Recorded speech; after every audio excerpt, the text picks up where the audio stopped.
நிலக்கரி சுரங்க ஒதுக்கீட்டு ஊழல், 2G ஊழல், விலைவாசி உயர்வு போன்ற காரணங்களால் பிரதமர் மன்மோகன் சிங் பதவி விலக பாரதிய ஜனதா வலியுறுத்தியுள்ளது.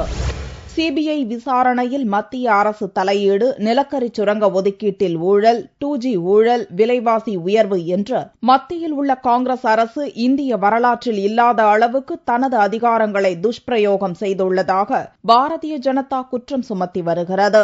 இது தொடர்பாக அமைச்சர்கள் மட்டும் பதவி விலகினால் போதாது என்றும், இதற்கு முழு காரணமான பிரதமர் மன்மோகன் சிங் பதவி விலக வேண்டும் என்றும் பாரதிய ஜனதா போர்க்கொடி உயர்த்தியுள்ளது. இது தொடர்பாக சென்னையில் செய்தியாளர்களை சந்தித்த பாரதிய ஜனதா கட்சியின் செய்தி தொடர்பாளர் மீனாட்சி லேக்கி, இதுவரை இப்படி ஒரு ஊழல் கரை படிந்த அரசாங்கத்தை சுதந்திர இந்தியா சந்தித்தது இல்லை என்று கூறினார். We are seeking removal of the Prime Minister right now. We are seeking he has to demit the office so that he can be investigated thoroughly. தொடரும் ஊழல் புகார்கள் காரணமாக லோக்சபாவுக்கு முன்கூட்டியே தேர்தல் வர வாய்ப்புள்ளது என்றும் மீனாட்சி தெரிவித்தார்.